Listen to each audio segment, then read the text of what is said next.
María, el chanchito se fue, renunció el chanchito, dijo mi arte. Me cansé de no me bailar dan acá. plata acá. Ay, volvió. Acá si no hay un mango, Claro, no me agarro del cambio. No, se había ido al baño, pobre chanchito. Le damos la bienvenida a Patricia Dominicini. ¿Cómo andás, Patricia, querida? Todo bien, gracias. Acércate Más bien al cerquita. micrófono. Ay, Ahí está. Es que es la costumbre. Sí, está muy relajada. Esta hora yo ya no trabajo. A esta hora yo ya no soy ser humano. Ya no, No. todo. Le cuento. Es lo que queda. La conocí a Patricia por Marian Gómez Brokowski y me la apropié ahora. Mía, ya no es más de Marian. ¿Es toda tuya? Hasta que Marian no vuelva a hablarme, no la voy a devolver a Patricia. ¿Cómo estás, Patricia, querida? Bien, por suerte, todo en orden, sigo suelta. Seguí suelta, eso es lo importante. importante. Marian, últimamente pasó de todo, que los psicólogos, me imagino que todos ustedes se deben sentar frente a la tele y decir, ¿cómo hablan pelotudeces aquí en la tele? Porque, por ejemplo, en estos días, obviamente fue noticia todo lo que ocurrió con Alberto, Fabiola, Tamara, etcétera, etcétera, y hablaban de este tema del trastorno de narcisismo. Ajá. Y porque me llamaba me parecía como muy liviano, y eso te lo quiero consultar, es, yo mirando una o dos o tres noticias, ¿puedo deducir que una persona tiene algún trastorno? No, a ver, a lo sumo hay rasgos de conducta que todos tenemos, que forman parte de la psiquis, pero por ahí tener un diagnóstico de una persona cuando está hablando en una instancia pública, porque todos estos quilombos llegaron a la tele, a la radio, a todos lados, me parece que dar un diagnóstico desde ahí Es muy ligero, es muy ligero, muy es a la complicado, ligera, claro, muy sin contexto. sí. Porque también hay que pensar que uno no se porta de la misma manera cuando está en lo privado, cuando estás en un ámbito público, no es lo mismo, qué sé yo, cuando estoy con mis amigos, a cuando estoy con mi pareja, a cuando estoy en el Frente a una trabajo, cámara. Frente a una cámara. Yo acá me estoy portando re bien. Claro. Estoy midiendo todo. Lo estoy manipulando a ustedes, claro. No. Porque yo tengo levemente un poquito más allá del promedio del coeficiente intelectual. Amo esa fresa, pero no importa. No, lo vi de Madagascar 3, la foquita. ¿Qué es el trastorno de narcisista? Bien, por ahí primero lo que podemos contextualizar es la palabra trastorno. Bien, ¿qué es un trastorno? Cuando nosotros hablamos de trastorno, por lo menos desde la psicología, se habla de un conjunto de, vamos a decir así, a grandes rasgos, en criollo, de síntomas o de observables, que podemos clasificar dentro de un grupo, de una categoría. A ver, por ejemplo, si yo pienso algo que está como que se habla mucho ahora, un trastorno de ansiedad, yo tengo a nivel observable, a nivel, bueno, obviamente uno en un contexto de consultorio, uno tiene una entrevista varias con un paciente hasta que puede delimitar que estás hablando de un trastorno, pero vos tenés cosas que pasan, que te relata la persona en su cotidiano, que te da la pauta de, bueno, esto es compatible con algo que está por ahí funcionando fuera de lo, vamos a decir, normal, entre comillas, pero dentro de un contexto o de una manera saludable, y que afecta como distintas áreas de la vida de una persona. Claro, o sea, por ejemplo, el tema de la ansiedad con respecto a su laburo, al contacto con la gente, a estar con la familia. Y una ansiedad que, a ver, vamos a partir de la base de que la ansiedad en sí, como todas nuestras emociones, tiene una función dentro de lo que podemos considerar saludable. Cuando mi ansiedad es saludable, cuando, no sé, tengo que preparar un examen y me tengo que poner la pila. Claro, me movilizo y me estreso lo suficiente como para que eso me empuje a sentarme, a estudiar, a ver apuntes. O si tengo un viaje, todos nos gustaría tener esa ansiedad. Que es increíble porque todo te da ansiedad. Claro, pero hay Tiene una que ser un ansiedad- corto, un lapsus. Claro, no, hay una ansiedad que es saludable, es como la que me moviliza. Como las emociones, sí. Claro, y después podés hablar, ya ahí entramos en la categoría de poder hablar de trastorno o de crisis. Cuando algo en ese monto, hay cuadros, por ejemplo, bueno, un trastorno de ansiedad es un cuadro revermía, lo vivo. Claro. Si para mí algo no es una dificultad, un Yo problema. estoy súper tranquila, no tengo Claro. ningún problema. El tema es si lo padezco. Claro, exactamente. A ver, la persona que tiene algún trastorno de, ya sea, bueno, hoy está de moda todo. La ansiedad. Ansiedad está a full. Es lo que yo más veo en el consultorio, por eso me salen los ejemplos desde ese lado. Pero una persona que la padece no lo disfruta. Por eso es algo a consultar con un profesional. Porque Bien. no lo manejo, porque no lo disfruto, porque no la paso bien, porque no me permite desenvolverme en los distintos ámbitos de mi vida de una manera saludable o disfrutable o Por ahí no es que lo disfrutas, sino que se justifica. Claro. Esa persona que te dice, no, pero yo estoy bien así. Yo estoy bien así, te dije. Claro, claro. no, capaz que genuinamente está bien, Bien, así. claro. Yo por ahí le explico a mi Bueno, hay gente que le gusta estar sola. Hay gente, a mí me encanta estar sola. Bueno, Hoy por hoy, ¿a quién no le gusta? A mí me gusta cuando volví a casa y revolías toda la ropa. Claro, o sea, yo vivo qué con hermoso. alguien, pero yo mis momentos de soledad en donde no quiero hablar con nadie, me voy, me siento, me tomo un café, no hablo con nadie, miro al vacío y lo disfruto. Claro. Pero hay gente que a la soledad la padece, entonces desde ese lugar sí podés pensar en consultar. Cuando el tema de esto, cuando vos la padeces a la soledad, no te gusta para nada estar solo, puede ser que uno también empieza a inventarse enfermedades como para atraer a gente. Bueno, que hay de todo, va a haber de todo. Claro, eso depende de cada De cada persona. Por eso, a ver, yo creo que la psicología es tan amplia y hay tantas... Sí, no tantos podés marcos generalizar. teóricos. Claro, porque no podés en una sola persona pensar que esto es un problema y va a ser igual desde el otro lado, porque todos tenemos a lo largo de nuestra vida experiencias... Me parece que era el mío. No, era mío. Ay, tuyo. Qué vergüenza. ¡Qué vergüenza! Ese teléfono siempre llamando la atención, ¿no? Pobre. Últimamente, obviamente, creo que las películas de asesinatos, los programas, los canales de YouTube de homicidios, asesinatos, de crímenes, bla, bla, bla, están como muy a full, llaman mucho la atención. Y algo que me llamaba, la vez pasada yo la miro a Vicky de Dinosaur Blogs, y Ay, a mí me encanta. la amo a Vicky. Yo escucho eso mientras cocino. Es genial, es Cocino. súper.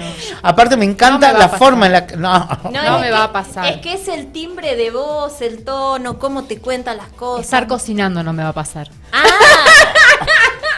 Bueno, pero uno puede cocinar en muchos No, lugares. por cocino en ejemplo. casa, pero porque no me queda otra. No, No, no. porque, ay, qué lindo mi momento de cocinar. No, no. Ah, a mí me Una gusta de mis hermanas, en vez de cocinar, por ahí pedía comida, ella vivía en departamento y llegaba y decía, mirá lo que cociné en el ascensor. ¡Qué reina! Eso sí lo hago. Salgo a la puerta, me cruzo con una moto y mira lo que cociné. Mira lo que me encontré. Pero me llamaba mucho la atención viendo a ella me dio el nombre, no me lo acuerdo. ¿Qué ocurre con estas mujeres que se enamoran de criminales o que, por ejemplo, acá lo vivimos con Chirete, que mata a su esposa y hay otra mujer que viene, se casa y la termina matando? ¿Por qué hay personas que son más afines o tienen una ficción hacia una persona que es criminal? No sé si tiene que ver tanto con la ficción al criminal, sino porque, bueno, justamente en donde ves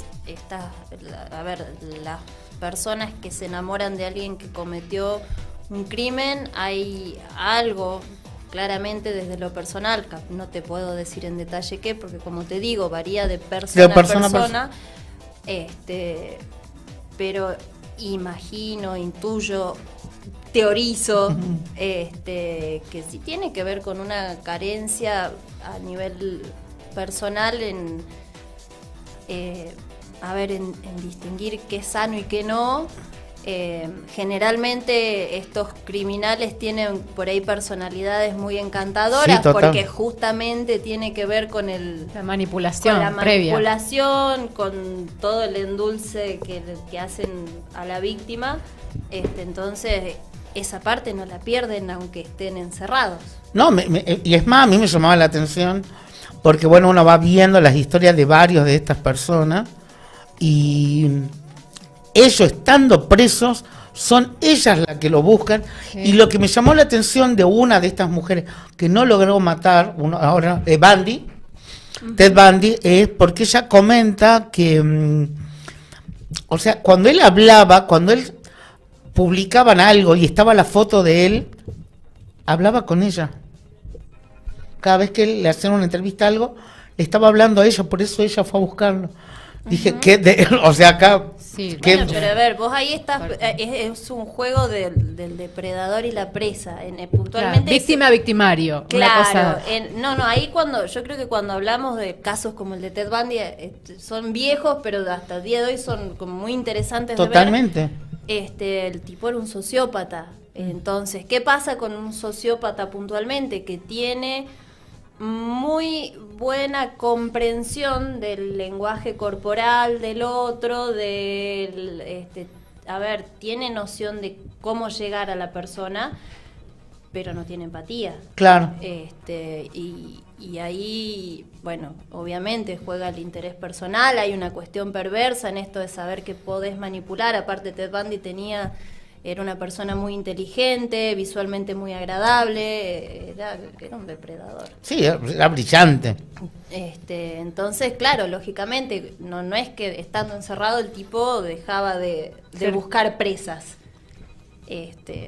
Y bueno, y en esas entrevistas, todo, lógicamente, alguna persona que lo está viendo va a sentir que... Claro, me habla a mí. Claro. Me habla a mí. ¿Cuántas veces nosotros no nos hemos enganchado con algún ídolo del momento y decir, me está cantando?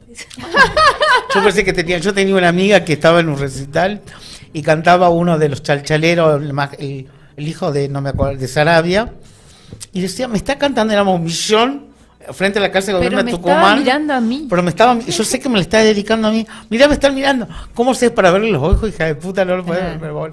Volviendo a este caso, me llamaba mucho la atención ver este tema. Y además porque vos fijate que en Instagram en un momento, igual que en TikTok, se hizo viral ahí viene uno que es manipulador. ¡Ay! Levantaban la mano como que muchas veces reconocemos que nos llaman la atención alguien que nos va a terminar agarcando y va a terminar llorando como unos hijos de puta. ¿Te pasó? No, yo soy hijo de puta. Nunca me enamoré de nadie. a pasar! Nunca nadie pero quiso conmigo. Soy A la veces jamás hay eso. como un patroncito que uno repite. Sí, a ver. ¿Lo hiciste? ¿Eh? Sí, a veces hay patrones de mierda. Que pasa que, a ver, nosotros la manera en la que nos relacionamos con un otro, la vamos armando en función de las experiencias que vivimos a lo largo de toda nuestra vida.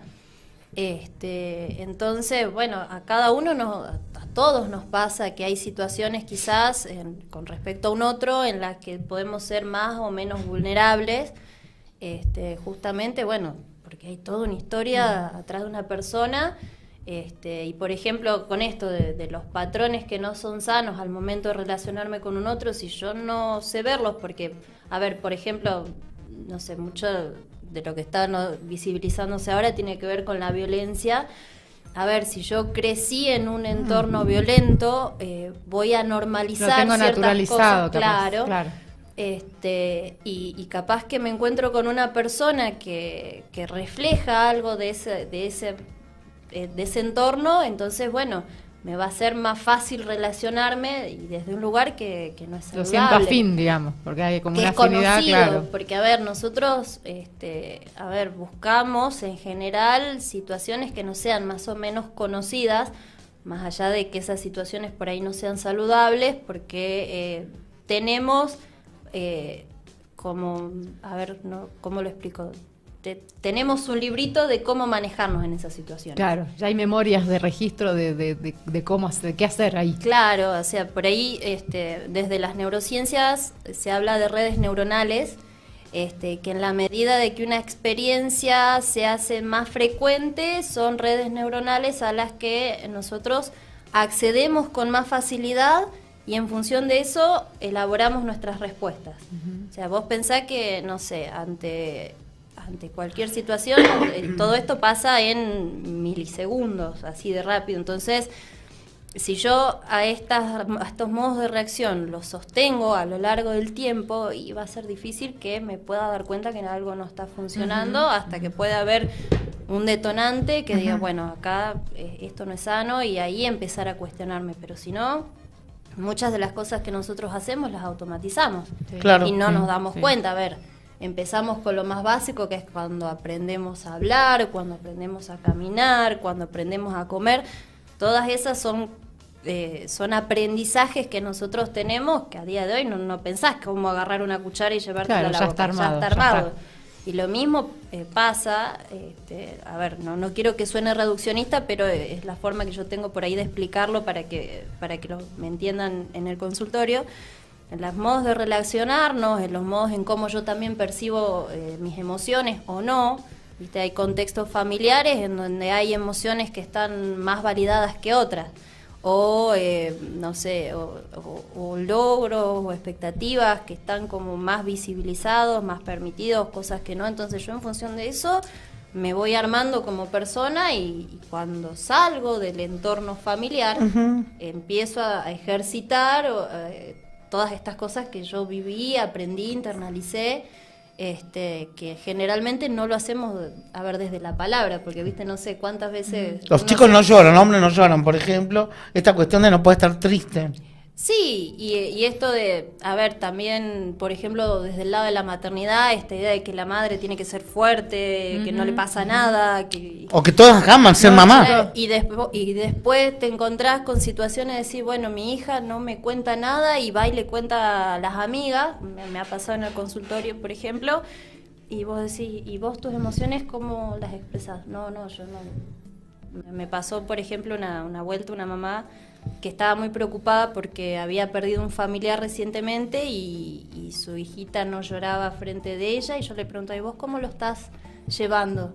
No, ella no lloraba, ella no le pasaba nada enfrente de su nena. Y cuando yo le marco esto, le digo, bueno, entonces, ¿cómo esperás que tu hija pueda llorar enfrente tuyo si vos no te permitís hacerlo tampoco? Van adaptando su realidad a lo aprendido, digamos. Claro, a ver, nosotros, un profesor nos decía aproximadamente, a ver, pensamos en relación al temperamento, un 30%, por dar un porcentaje, es la parte que nosotros heredamos, porque, a ver, cuáles son mis niveles de registro en relación a lo que es la ansiedad, o cuáles son los estímulos que yo puedo detectar como riesgosos, vienen de una herencia genética. Lo aprendido, sí. No, hay una parte que es genética, y después el resto, ese otro 70% es contextual, Claro. que va a depender de las personas, en primera instancia de las personas que me cuidaron cuando yo era un bebé, y después en la medida que, porque esos son los vínculos como Claro. más significativos, y después las personas con las que yo contacto después a medida que voy creciendo. Bueno, eso veía con lo que estabas contando, porque uno piensa a veces que es el mamá y el papá y la mamá, pero muchas veces ocurre que son los abuelos los que nos cuidan, o han tenido nanas o niñeras que los han estado cuidando, y es hasta fin, porque a veces hay niños que la quieren más a la niñera que a la madre. Y sí, porque es la persona que ven más seguido. Generan ese apego. Claro, y a mí me llamó la atención este tema de muchas personas como no hay que tener miedo, no hay que estar triste, no hay que llorar, y cómo crecen y les cuesta poder demostrar, ¿no? Demostrar o inclusive reconocer.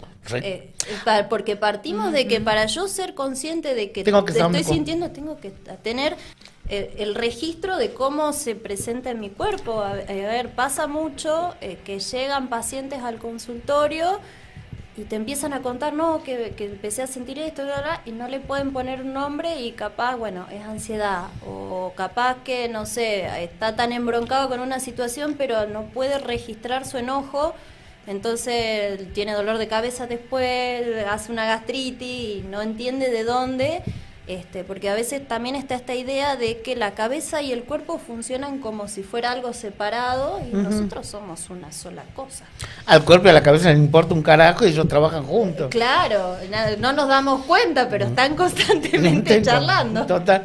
Bueno, a mí me llamaba la atención es cuando muchas veces contaban mis amigos, yo hice un curso de posgrado de lo que es selección de personal y cuando lo íbamos viendo, la psicóloga Specterman nos decía, si el cuerpo le hace algo, si algo le hace ruido si desde adentro, el plexo, llámenlo como quieras, no les gusta, háganle caso. Sí, pero aparte también, a ver, partamos de la idea de que, a ver, todas nuestras experiencias llegan a nosotros a través del registro corporal. Claro. ¿Cómo sé cómo se siente una caricia, si esa caricia me gusta? ¿Cómo sé si un abrazo es contenedor? A través del cuerpo. Uh-huh. Es más, nosotros cuando nacemos, el primer sentido que está activado es el olfato. Y es el único que tiene una conexión directa con el cerebro. Por eso por ahí, no sé, sentís un perfume parecido y te vas a ese lugar memoria en la emotiva infancia. total. Claro, porque está directamente conectado al cerebro. Después las otras pasan por la parte, por el tronco encefálico y bueno, tienen otra manera de ser procesadas. Ahora entiendo. Porque me acuerdo el olor de la sopa de mi abuela. ¿Qué cosa? Bueno, La cocina, o sea, mi abuela ñata. Y después el tema del perfume de mi abuela, que ayer, el sábado, no fue el cumpleaños de mi mamá, y hubo un regalo, y era un perfume muy similar al que usaba mi abuela y irme a mi abuela. Y sí, son, no sé si viste Ratatouille. Ah. Sí. Bueno, cuando come la sopa y se va a su infancia, bueno, todo, para que yo pueda tener esa memoria emotiva, hay un registro en el cuerpo. Es muy similar a lo que pasa con agua para chocolate, ¿no? ¿Cuál? No sé si viste. Sí, la película. No la vi. No, tenés que verla. Bueno. Porque, por ejemplo, Tita, que es la protagonista, ella no habla mucho, expresa todo con la cocina. Uh-huh. Por ejemplo, cuando le regalan unas rosas, ella se estaba por casar con un hombre. Codornices en pétalos de rosas. Pero ella no le permiten porque era la hija menor, manejaban con el manual de Carreño. Entonces, este hombre, Pedro, se casa con la hermana mayor, porque la hija menor tiene que quedarse soltera para cuidar a mamá. Qué mandato. Sí. La cosa es que Pedro le regala unas rosas a ella y la mamá dice que las tire. En vez de tirarlas, cocina. Eran rosas blancas, ella se las aprieta contra el pecho. Acá es una cuestión muy surrealista. Se tiñen de rojo y ella cocina. Era tanto el deseo que cada uno que probaba el plato estaban muy calientes. Es más, la hermana del medio se tiene que dar una ducha. Sí. Se prende fuego a la cabaña y se termina yendo con uno que pasaba en claro, el caballo. con un mercenario, con Sí. estos guerrilleros. Y el día que se casa Pedro con su hermana, ella llora haciendo el pastel. Y quedó todo en el merengue. Cada vez que cada uno cortaba, le daban el pastel y lo comía, lo llevaba, lo transportaba a ese momento de un desamor. Así que todos terminan llorando, acordándose. En la boda. En la boda. Bueno, tendré que verla. Tenés que verlo, leerlo al libro, que el libro es como un recetario. Los libros son más bonitos. El libro es un recetario y comienza con la receta, los ingredientes y empieza a contar. Te va contando cómo cocinarlo mientras te va contando la historia. Genial. ¿Qué pasa cuando yo reconozco que tengo una emoción, Ajá. que la vivo esta emoción todo el día y que no puedo salir de ella? Y te lo cuento y se lo cuento a todo el mundo, pero cuento y no hago nada. Por ahí, más que la emoción, uno relata cómo está enganchado a ciertas situaciones. Ujú. No sé, a ver, por ejemplo, no sé. Por ejemplo, yo vivo enojado. Ajá. Soy enojado. Soy enojado. así, Yo como soy la- como la vieja. viejita. Soy enojado, ¿no? Está todo el tiempo enojado. Me di cuenta, fui a la terapia, la psicóloga me dijo que el enojo es esta emoción que estoy viviendo, porque no puedo trasladar o vivir, mejor dicho, las otras emociones, así que estoy todo el tiempo enojado. Bueno, por ahí, a ver, las emociones todas tienen una función y se relacionan con alguna necesidad personal.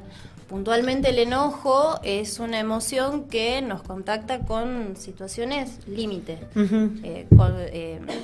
Pasa que el enojo a día de hoy, viste, sigue siendo como de las emociones más complicadas, de tanto de enseñar cómo es un enojo saludable, a registrarla, viste, cuando un niño quiere algo y le dicen que no, se enojan, no berrinché, entonces suele ser como de las emociones más complicadas de regular. Tengo miedo, vivo con miedo a todo.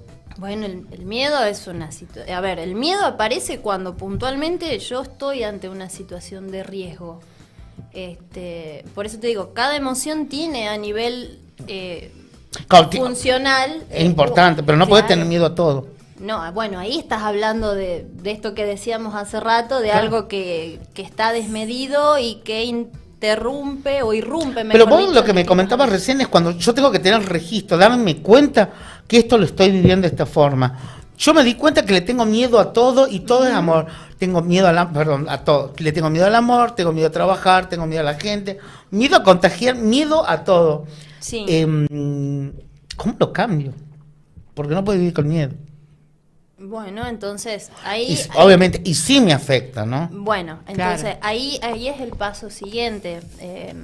Yo Nos pusieron las escuché una emociones de vez... Intensamente. Ay, las amo. Yo no la vi todavía la segunda. Ay, es muy buena. Es muy buena. Sé que Disney se asesoró. Es lo único que sé, pero todavía no Porque la vi. la una la viste. Sí. En sí. esta aparece el concepto de las creencias. Sí, bueno, Que en ahí la uno aparece... no había, estaba solo emociones, acá hay emociones y creencias, van generando creencias. Ahí aparece también, bueno, la ansiedad puntualmente, que es una emoción que aparece entre la adolescencia y la adultez. Ay, yo la amo, la ansiedad. Y la Nadie ama la Casi no nos ansiedad. dimos cuenta y que la había abrazo. como una amistad con Aparte, la mirá la ansiedad. carita de feliz que tiene. Está re No contenta. tiene cara de feliz. Está re Tiene contenta. una cara de borde Tiene, así. tiene una cara de que está anticipando algo terrible. Ejemplo A. Ya la veo re contenta a ella. ¿Cómo lo tratamos Bueno. entonces? Pero se puede. Bueno, me dijiste que sí se trata. Bueno, todo. hay algo que es esto que yo te decía. Hay modos, ¿cómo lo puedo explicar? Hay en todo lo que nosotros traemos a nivel heredado, hay niveles de tolerancia ante ciertos estímulos. Ujú. Puntualmente con la ansiedad, con el miedo, son estímulos que yo percibo como riesgosos. Acuérdate, todas las respuestas que nosotros damos ante una situación ni las pensamos porque se procesan en milisegundos. Entonces, o sea, hay que partir de la base que para que yo me doy cuenta de que estoy sintiéndome de cierta manera, primero tengo que poder armar un registro a Claro. nivel corporal de qué manera yo vivo esta emoción. Por ejemplo, no sé, a mí particularmente me pasaba cuando era más chica que me costaba hablar en público, que me temblaba la voz, que se me aceleraba el pulso, me tembloqueaban las piernas, y después más adelante yo entendí que, bueno, yo le podía poner eso el nombre de ansiedad. ¿Qué pasa? Como te digo, todas nuestras emociones, al cumplir una función en nuestras vidas, hay una medida en la que expresarla, registrarla es saludable.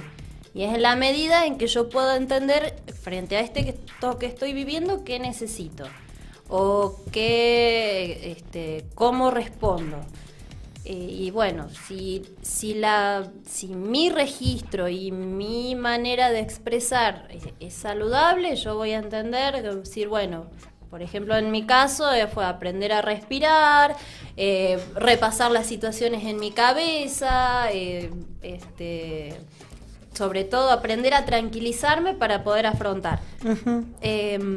Pero ya cuando hablamos de una reacción que no es saludable, es la persona que le agarra el pánico escénico y se pone en blanco. Ujú. Es una persona que la parte racional Queda que nu- te permite registrar y resolver y decir, bueno, ahora cómo lo manejo, Se nubló. se nubló, no está haciendo su trabajo. Entonces, ahí hablamos de algo que no es saludable. No, porque, por ejemplo, estoy viviendo una situación de temor porque no sé, salgo de acá y veo algo que no me está cerrando Ajá. y siento peligro. Sí. Ahí entra la razón a ver cómo puedo actuar Claro, y es para decir, evitar... realmente estoy en una situación de peligro, como nos pasa, no sé, nunca te levantaste a la noche y ves la cosa esa negra ahí, Sí, y de entrada, ¿qué te pasa? Ay. Te endureces entero. total. Y después cuando miraste un poco mejor Es era un la buzo. pila de ropa y Claro. entonces ahí te podés tranquilizar y decir, bueno, no pasa nada.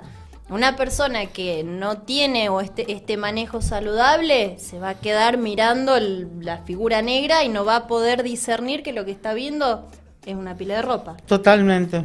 Entonces, si yo registro que es un ¿No lo problema, alcanza, por favor? a ver, nosotros podemos trabajar en, ¿cómo explico? El tono de la emoción no lo aprendemos. Ujú. Es algo que pasa. Yo no elijo qué tan fuerte va a ser La mi intensidad. ansiedad. Claro, la intensidad. Lo que yo sí puedo aprender, sobre lo que puedo trabajar, es en cómo la registro, cómo la expreso de manera saludable. Perfecto. Entonces, bueno, ahí es donde bueno, en la terapia hay psicólogos que trabajan, bueno, a ver, frente a esta situación, que justamente si hablamos de algo que no es saludable, es algo que me sucede, me desborda y no puedo desenvolverme de manera...